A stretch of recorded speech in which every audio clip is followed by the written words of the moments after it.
Welcome to Live on Purpose Radio with Dr. Paul Jenkins, where you will hear inspiring stories of ordinary people doing extraordinary things. Feed your mind with a regular dose of positive energy and show up for your life every day on purpose. Living on purpose means that you have a purpose and you do it intentionally. And now, here's your host, Dr. Paul.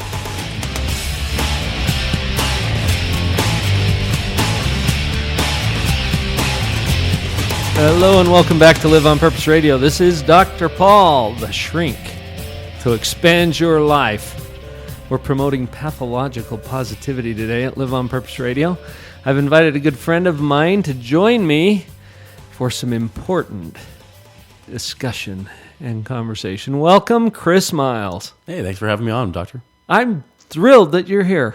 I am too. We've had some fun chats lately. Yes, we have a lot. And some earlier, too, because we've known each other for a while. Yeah, it's been a while. Chris, I'm not even sure what kind of introduction to give you. You're like the man, the myth, the legend. We'll start with that. Yeah, I'm like Bigfoot. Kind of. But shorter. A lot shorter. Only a little shorter and less hairy. Well, I don't know. My wife might disagree with that one. But So, Chris, maybe to introduce you, I'll jump right into the topic. Yeah. I teach my clients that we have 5 key relationships. And we'll just see where you are with this, because I think you might agree with me. Yeah. At the top of that list, number 1 is the relationship you have with your Creator. Mm-hmm. Now, we're not here to have a spiritual discussion today, but I'm acknowledging to all of you listeners, too, that coming to an understanding of your source is important. So you get to work that out with your spiritual leader or advisor or whoever you choose. Okay, Right. That's number 1. Number 2 is yourself. Some people skip this one, and they go out and they're very compassionate and kind and forgiving to everyone, except for one, where they're a little more judgmental or cruel or unforgiving toward themselves. Right. Okay, that's an important one. And I jump on board heavy in my practice with that particular relationship, as well as the third one, which is family. Okay, now within family, there's a lineup too. Spouse, children, extended, in that order. You with me? I love it. That's perfect. Now, after family comes your relationship with other people. That's number 4. So these are the people that you create value for. They're the people in your community, the people at the school, the people in the church, the people that you associate with outside of your family. And they're important as well, but they're not as important as your family is Right. to you. Okay, you with me so far? Yep. And then there's number 5, and that is your relationship with things. Things including money, property, stuff. And for that level, I call it stewardship. Right. Can you resonate with that term? Absolutely resonate with that. And I think we're going to be talking about that one today. There are some important connections to all of the other relationships too. And when we come to this one, this is one where people really get tied up sometimes because they think that money's going to solve their problems. And I invited you here today, Chris, because you have a unique understanding, I think, about stewardship, and particularly with this very elusive concept that we call money. Right. This is how you make your living, right? It is. Yep, absolutely. You spend your days teaching and coaching and instructing people about the stewardship over money. Right. Is that fair enough? How's that for an introduction? That's absolutely fair, and love the introduction. Yeah, I couldn't agree with those more. I love how it's so sequential too. Well, we should record. Oh, we did record it. Okay, you can use it. Well, let's go into this a little bit. Start us off here. Give us an introduction or a take on stewardship that'll get us rolling in the right direction. Absolutely. Yeah, I used to be tied to things a lot. I actually started out, even though I majored in sociology and psychology, I actually went into the realm of money. That's right. I forgot that about Yeah, you. I'm so weird that way. You had just enough psychology to mess you up forever, didn't you? Oh, yeah. And especially because I love social psychology. I love test and measurement statistics. I was really weird that way. So I love studying people, but I actually wanted to go into business consulting. And so as a result, I end up saying, well, if I want to go into business consulting, I should probably have a business, right? Right. You know, I should have real life experience. And so I was going to go into that, but I thought, well, what can I do as a business?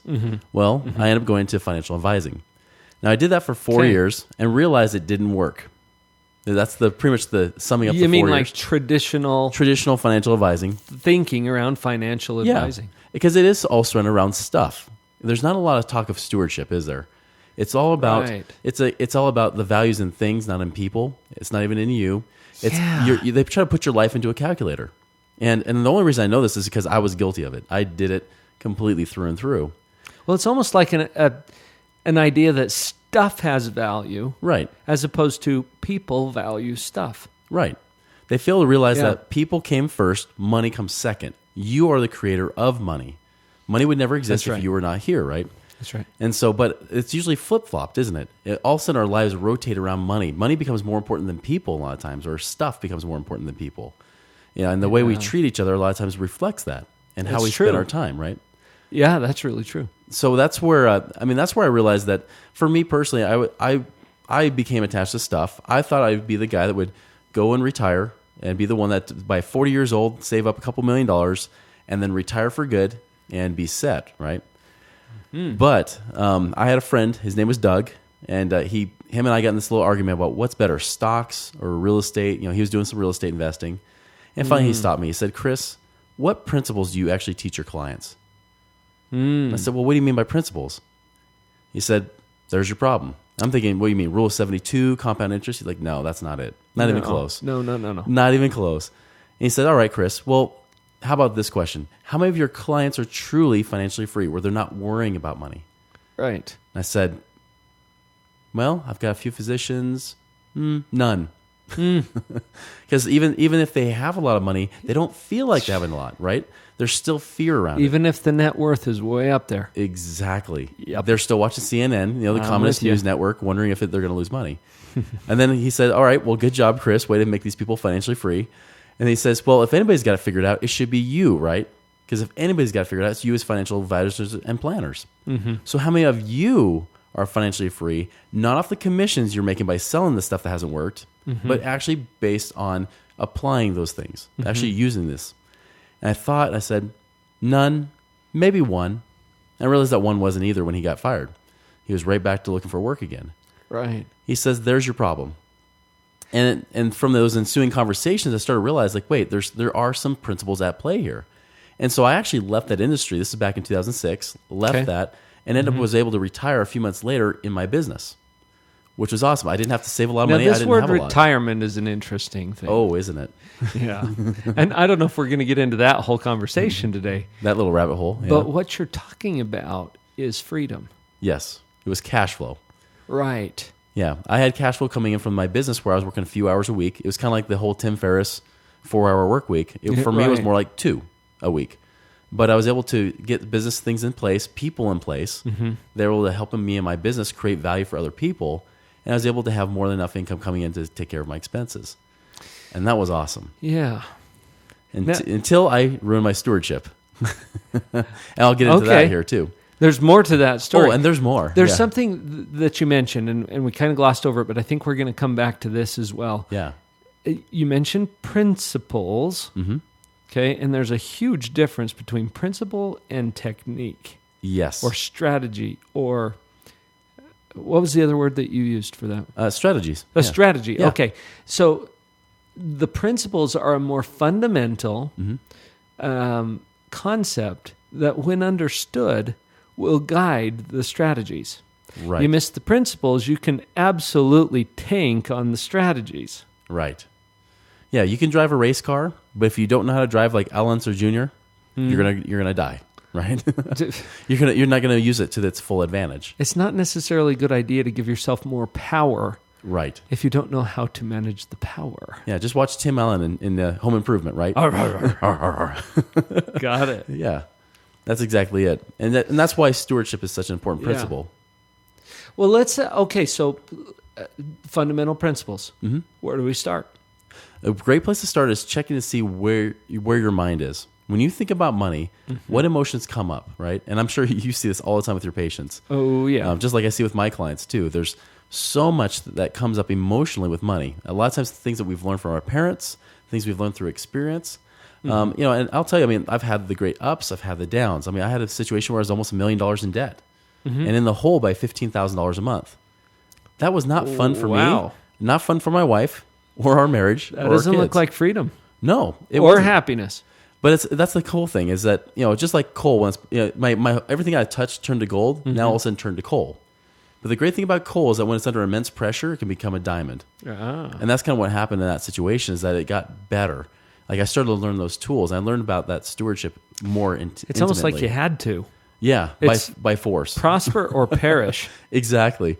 It was a do or die situation, right? And and it was a real rough time. But I realized that there was a lot of emotions around money, even for myself. I know what it feels like to be free. I know what it felt like to be broke and to be in bondage. And a lot of times what I see with people that there's two emotions that come up, or two, I would say, perspectives that come up with money. One's in scarcity and one's in abundance. One's more of lack, one's more of unlimited, right? Plenty. No limits. There's plenty. It's more than enough to spare, right? There's even a sense of being a victim versus being the hero is all part of the same thing. And what I've seen is that if you have the spender mentality, for example, that's more of scarcity, right? You know, many people spend for different reasons. I see some people spend because their parents were such strict savers. They felt like they're so tight. They said, I got to free myself. And so I don't ever want to be feeling like I can never afford anything again. There's some people that spend for different reasons that don't seem as irresponsible. They might just spend because they say, listen, I could spend it on something like this, but I've noticed my money always disappears when I have a lot of it. So I better use it now for something else. And so they're always chasing for money. They always seem to have just enough, but they never seem to have more, right? They never seem to have anything in the bank, the abundance to go with it. So there's scarcity around there. Scarcity is rooted in fear, especially, right? There's a lot of fear in that. I like to see the 5 emotions are fear, doubt, worry, also greed, and impatience. All emotional symptoms of scarcity.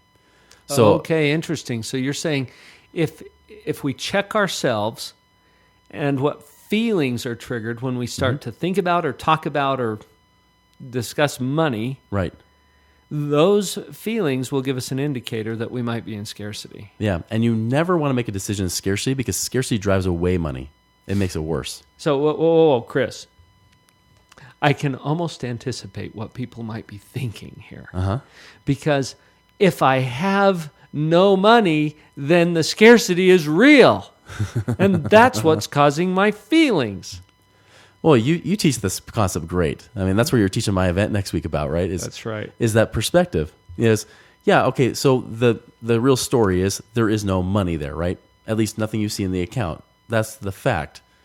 Yeah. But does it really mean that you're poor or broke? You know what this reminds me of? You've been out on boats before, like a motorboat out on the lake. And can you imagine standing on the back of the boat and you see the wake behind the boat? And you say, wow, look at that wake pushing the boat.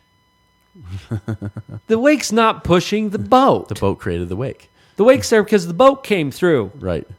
So what you're suggesting is this mentality, this scarcity-mindedness pre-exists the lack of money.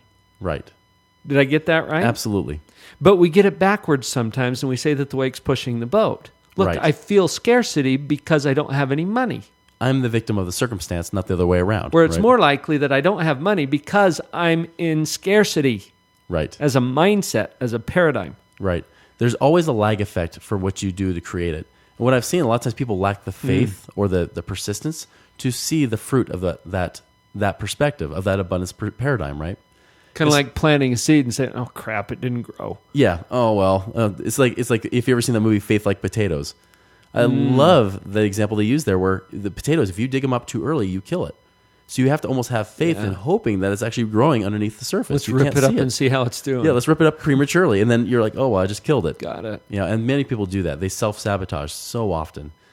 So that spender mentality is part of scarcity, but also the saver mentality too. Okay. Where people accumulate and hoard. On the far extreme, they will hoard it, right? They'll want to save and save and save. It's never enough. It's this insatiable appetite, right? And so as a result, that's where they're like, oh, I don't know what I'm going to do. I want more. And maybe they'll save.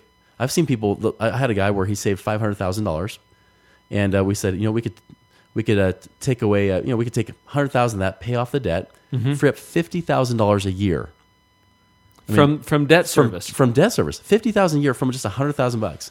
His worry was, well, then I'll have nothing to retire on. His wife had a point that says, honey, you still have $400,000 left. And $50,000 more a year in your life, in your 60s. But that's the scarcity mentality. It's like we have this skewed lens of how we see it. So it's really based in fear. It is.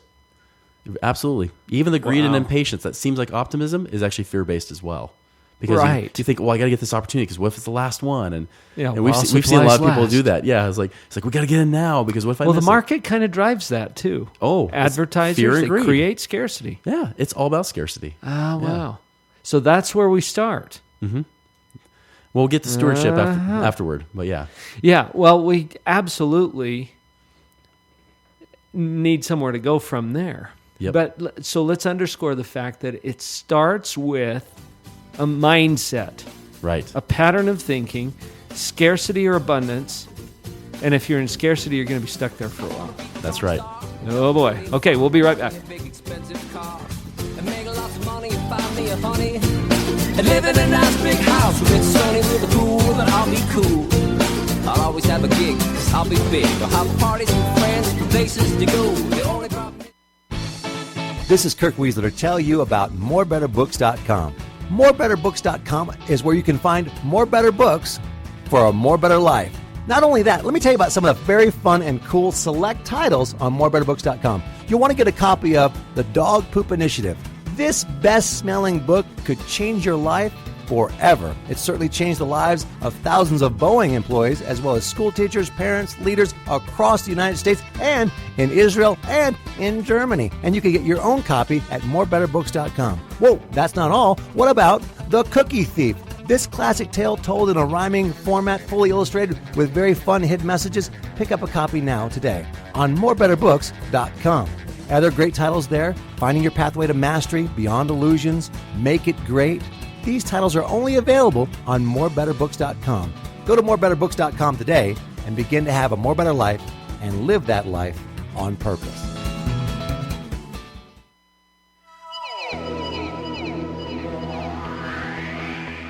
Thank you for listening to Live on Purpose Radio. We're so glad to have you here. Please come by the website, drpauljenkins.com, spelled with a D-R, drpauljenkins.com. On the website, you'll have an opportunity to receive a free download. And while you're there, make sure you click on the social media icons. Come over to Facebook, where we will be posting these episodes as well as our YouTube videos and other content and announcements for you to share. Please like us, comment, subscribe, join the conversation. We're happy to have you with us here at Live on Purpose Radio. Let's all support each other to live on purpose. drpauljenkins.com. Success in any endeavor does not happen by accident. Rather, it's the result of deliberate decisions, conscious effort, and immense persistence, all directed at specific goals. Gary Ryan Blair.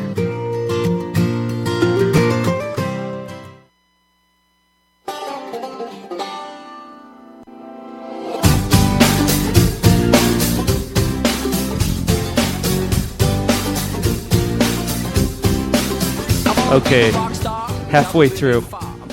And right. we're not even halfway through the content Not even close. that we could cover. You mentioned an event. You and I are doing a 2-day event. This is your Right. event. You've invited me to come and share what I know about perspective and paradigm, and I'm excited to be a part of that because we're Yeah. on the same page here. It starts with your mindset. Mm-hmm.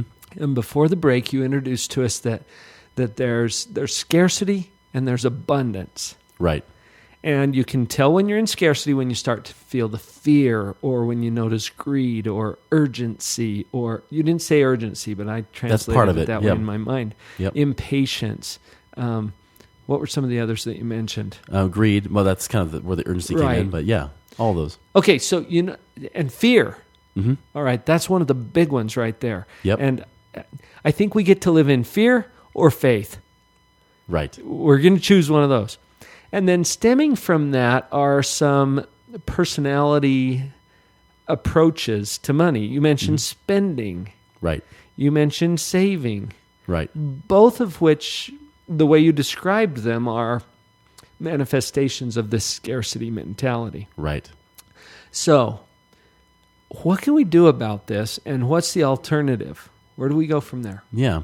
See, the abundance paradigm is really the middle point of those two scarcity. So if you think of those two as being like two far ends of the spectrum, right?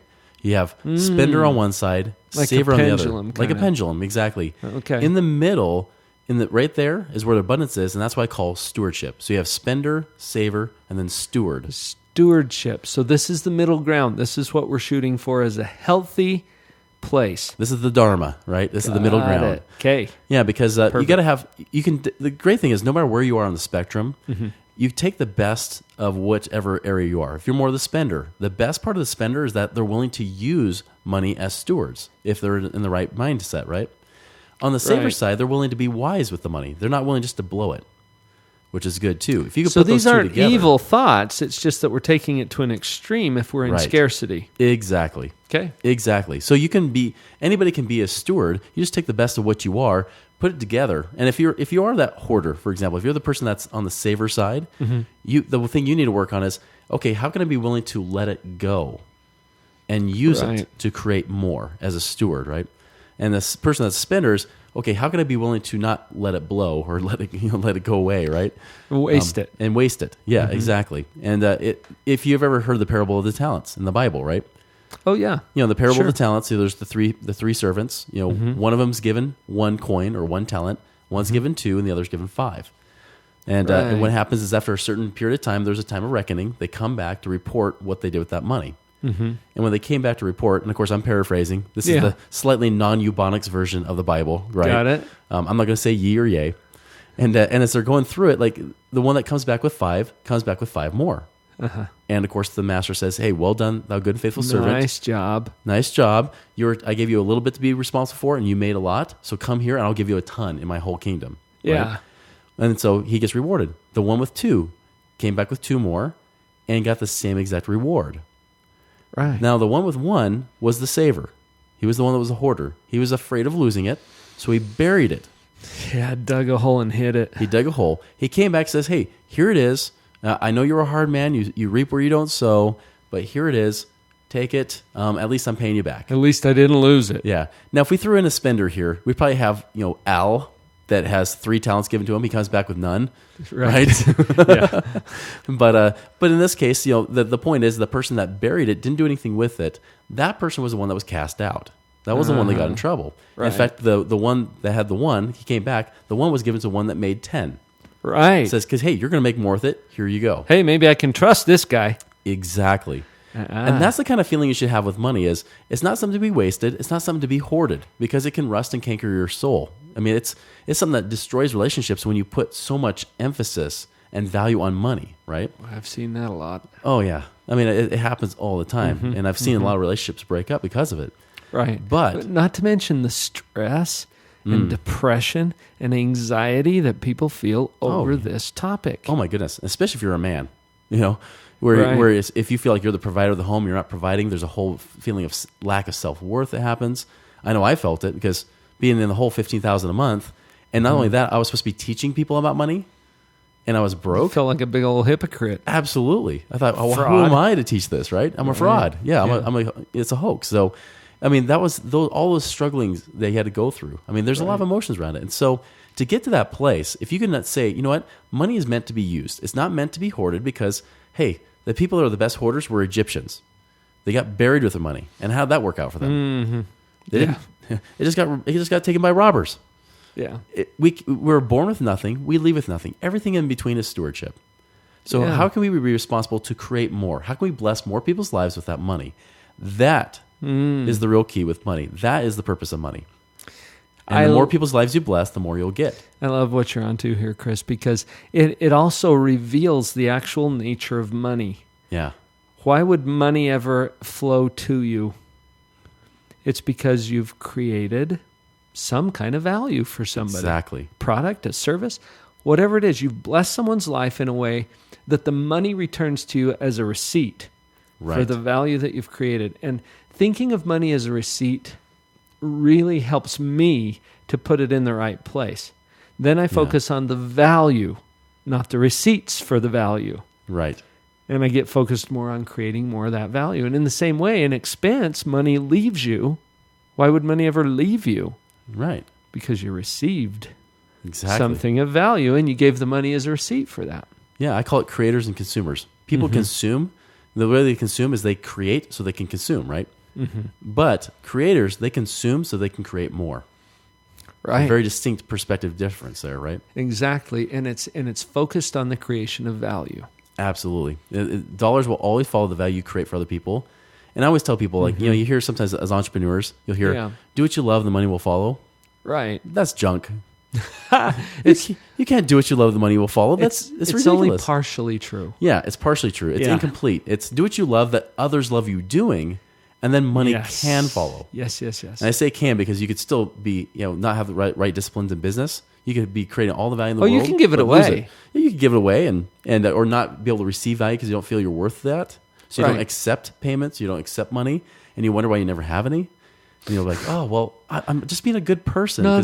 Don't pay me. Good people and money don't exist. That's impossible, right? Right. And we could go down that rabbit hole too. But that's the whole point. Is if you know how to be a good steward, you'll understand that money can flow. It's all about the flow, and the more it flows in your life, that's why I talk about cash flow, right? It's not how much you accumulate, because people can accumulate $5 million and feel broke. I've seen many people do it. And then they wonder, and they're living in scarcity. It's not the amount of money that you have. It's That's right. It's how you perceive it and how you use it. And that makes all the difference. Now, some of our listeners might be thinking, okay, Chris, this is easy for you because you've got money. And that's why you shared with And I hear us. that too. Yes. You've been in a different place. You've learned these lessons the hard way. Right. And our listeners are all welcome to do the same thing, aren't they? They are. I don't recommend it. But Or- they're welcome to it. Trust Chris enough to listen to what he's saying here, because I have personally witnessed this, not only in my own life, but in the lives of hundreds of clients and associates, where this understanding of scarcity versus abundance is where we start. Right. And then we apply wise strategies to that principle, Exactly. and it flows. It does. You think about, and flow, when you said flow, I thought open versus restricted.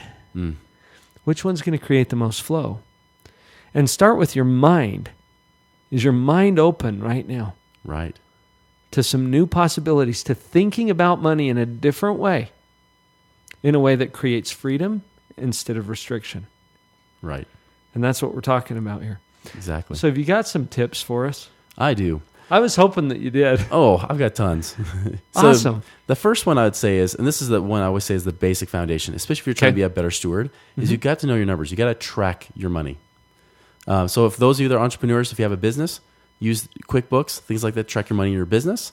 Those of you that are not, or even if you are an entrepreneur, but in your personal life, use things like mint.com. That's a free resource. Mint as an MINT, like double your pleasure, double your fun with extra double mint gum. There you go. Yeah. That kind of stuff, right?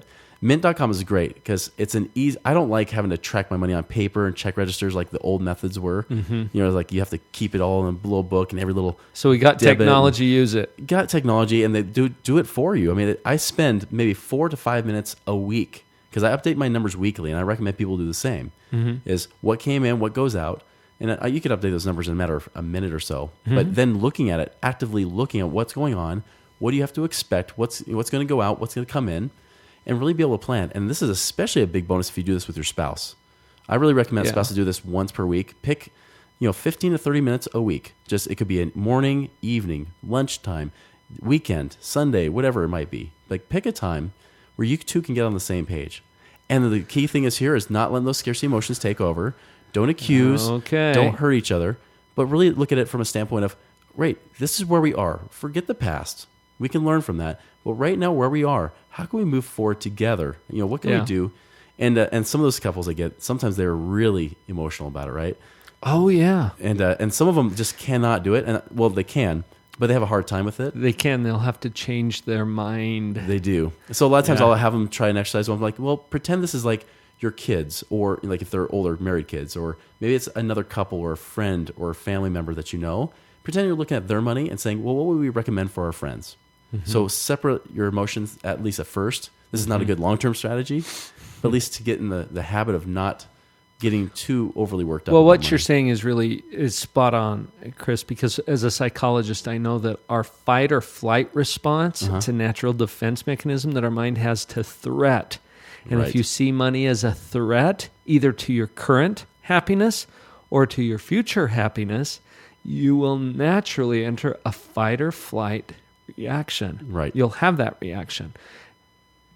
The downside, that tends to decrease blood flow to the frontal cortex of your brain, which is the part you need for thinking. Yeah, exactly. It just shuts it down. It's a defense mechanism, and it's natural. Yeah. But getting out of that, that's why it's so important to get into an abundance mindset. It is what it is. Yeah. You look at your financial situation, and it's better than most.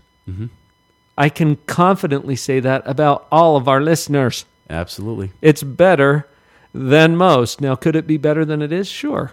And that will always be true. Right. So there's always an upgrade available. It is what it is. Get into that abundance mindset. And then you're saying, track the numbers. Yeah. You got to know the numbers. Manage the numbers. What's that law of attention? Whatever you put your attention towards expands and grows, but whatever you ignore will atrophy and decay. This is something I could really improve on because my wife is the one that takes care of all the numbers. Vicky tracks it all, and I'm just like, oh, okay, whatever. Well, at least somebody that's is, good right? for me. But but it's good at least if you know you'd be on the same page. You don't have to be the nerdy number person. Like if she more likes that stuff and you don't, well, good. Use each other's strengths, but still be able to know, like as the CEO of your home or whatever it might be, hey, just know where it is. What's going on? Yeah. And what factors control the bringing in of the money and the going out of the money? What value is attached to those things? What are we consuming that's causing the expenses? What value are we creating that's bringing the income? Yeah. That's important to understand. And even if you're doing that, which very few people do, great. Find ways to actually create more goals. How can you make this better? There's always ways to improve our communication as couples. So we might have time for one more quick tip. What's another one? I think another one would be, let's talk about debt. There's a lot of things on savings and other places, but let's talk about debt. Okay. If I'm going to look at debt, again, debt, remember the parable of the talents, right? Right. It's interesting to realize that all three of those men were in debt. It wasn't their money. Okay. They borrowed the money, didn't they? It was somebody else's. Somebody else's money they had to still pay back. When you put fear around debt, that's when you tend to have more of it. And even when you pay it off, you will never be financially free. You will never feel free. The Dave Ramsey approach, which is why my ebook's called Beyond Rice and Beans, doesn't work. You know, that's why you got to not fear debt. You got to respect it though. As a steward, remember, come in the middle. Don't fear it from a saver or spender standpoint. Respect it. That yes, it can kill you, but it can also help you. But you have to ask yourself, what kind of steward am I to make that better? Right. And so when I talk about paying off debt, the big thing, the real easy key is, how do I pay off the lowest balance with the highest payment? Lowest balance with the highest payment. I don't even care about the interest rate nearly as much. It's lowest balance with highest payment. Because that's going to free up the most stuff. That frees up the most quickest. cash. And that'll put you in the best state of mind. Now, you've got more. I've got a lot more of these tips, and you mentioned your ebook. Let's bring that up. If you'll go to Money Ripples, Money RIPPLES, moneyripples.com. That's your website. That's my website. And you're offering a free ebook. Yep. To our listeners. Yes. And anyone else they refer. Exactly. A free ebook. It's called Beyond Rice and Beans. Chris Miles has put together a number of cash flow tips or strategies that you can apply to start freeing up some cash and to get to that state of financial freedom that we're talking about. Exactly. So Beyond Rice and Beans, free ebook at moneyripples.com. Thank you, Chris, for that. Yeah. Anything else you want to say in parting? Just remember, it's principles first, strategy second. Once you get this principle of stewardship down, these strategies that you'll read in this ebook will be amplified. It'll become much, much better. And that's where it is. Cash flow creates options, and more options in your life creates more freedom. Beautiful. Thank you for joining me. Thank you for having me. Everybody, go live on purpose.